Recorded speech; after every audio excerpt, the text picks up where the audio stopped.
изляза. Окей.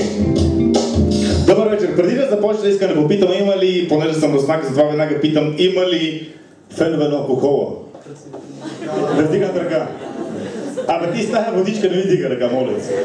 Окей, защото наскоро бях на едно парти, на домашно парти и един приятел идва при мен и аз си пия и той ми казва, вика, Жоро, ти си е бати късметлията, вика, ти вика, нямаш кола, вика, ти си е бати късметлия, ти си без кола.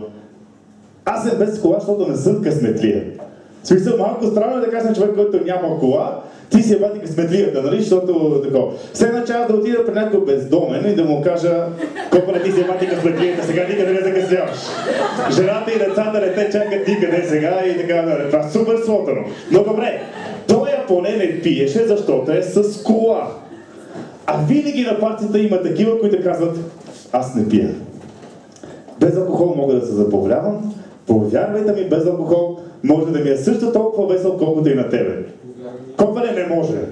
В смисъл, как ти да го погледнеш, не може, дори през закъла не може да ти мине някоя мисъл, която ми минава на мене през закъла, като съм пиян. В смисъл, не може да ти мине през закъла да ходиш да откраднеш вратата на съседния вход, примерно, нали? Или ако си трезен и това ти минава през закъла, ти си отвратителен човек и трябва да го оградим от обществото. Това е несериозно. И всички знаете, че покрай алкохола има много митове. И каза, че алкохола, той ти дава някаква увереност. Не, алкохол не ти дава никаква увереност. Алкохол просто убива абсолютно всякакви съмнения. Съмнение, че ти правиш нещо нередно. Бях с един приятел в една кръчма, той се напи и тръгна да вади едно дърво. И да ви обясня какво, за да разберете какво беше дървото, кръчмата се казваше Придъпчето. Защото алкохолът ти дава някаква супер сила. Нали знаете ги тъй, като има едни, които като се напият и излизат и айде удари, брат, удари. Удари ти покажа го. Проверява дали му дошла супер силата.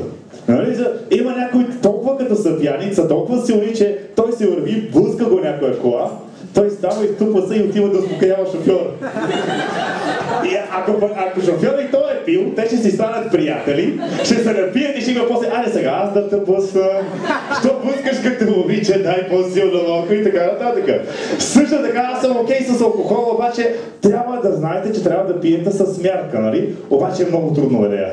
В смисъл, много трудно да пиеш две бири да си ходиш. Винаги или по-добре още да не пиеш или да се отрежеш как си му е реда. Поне при нас е така при нас. В смисъл, как да ви го кажа? Много е трудно да пиеш да си ходиш първи, защото всеки се притеснява да не изпусне нещо интересно. Нали така? Много е тъпо сутринта да се събудиш и да звънеш да пишеш момчета какво стана с нощи и да кажеш Копеле, не трябваше да си тръгваш. Ти знаеш какво е. Затова ти оставаш, разцепваш се от пиене и на сутринта пак звъниш, защото ти не си спомниш какво е станало. И звъниш да провериш какво е било. И те викат, Копеле, добре, че остана. Ти ако знаеш какво направи, ти окрадна вратата на съседи. И окей, това всичко е добре, обаче има един момент, който малко ме притеснява и всеки от вас знае, че като се напиеш и се събужда втория човек, това другия, където и при мен е същата работа, смисъл, аз като се напия, Георги Величков заспива и се събужда Гогата.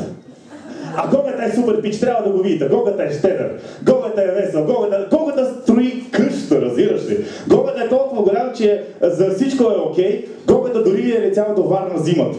Георги Величков никога не е летял до Варна. Георги Величков само се е връщал от Варна и то с автобуса. Обаче, разбираш ли? И няма проблеми, обаче пък разбиранията и отношенията към жените на Георги Величков и на Гогата са много различни. Ако за Георги Величков важна жената да е красива, умна, интелигентна и така нататък, Гогата има само един принцип – да диша. В смисъл, ако не диша, не е негово, пробва, не му харесва. И обаче няма проблем, че все пак дали с момичета се занимава. Обаче, тъпата работа е, че Гогата знае паролата на Георги Величков за Фейсбука. И това е големия проблем, защото той предъщава, като почне да пише някакви неща и става страшно. Оня ден седа си аз до компютър и се появява някакъв чат отдолу. Ей, Гога, какво става, къде изчезна? А Гогата изчезна, слава Богу. 2-3 дена не се беше появявал. Беше сряда нещо такова. И как да си пише, изведнъж тя ми праща гола снимка, без да съм я молил. Аз си писах нещо от ръна, нали, и аз имах куче като мах. сега тази гола снимка. И момичета има един въпрос, като пращате голи снимки, защо правите тези физиономии? Да, разбира да е по-сексуално, окей, ама само да ви кажа нещо, ти без това си гола. В смисъл, аз ще, може би ще ви е малко, ще ви отворя сега една тайна, ние дори не гледаме лицето в този случай. Дори не гледаме позата му, човек. В смисъл, ако се снимаш гола и ви го пращаш, може да се снимаш и така. Въобще не ме интересува.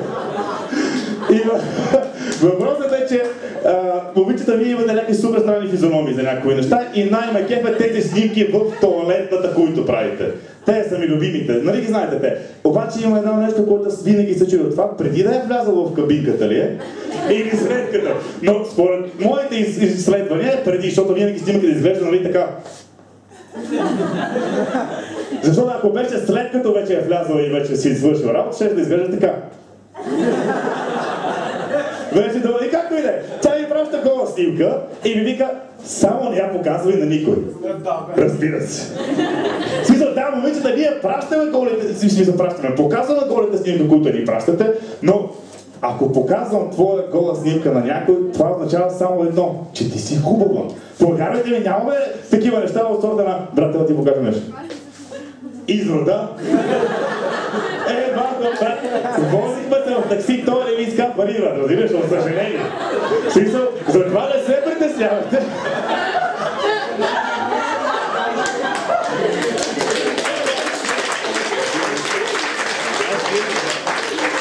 Затова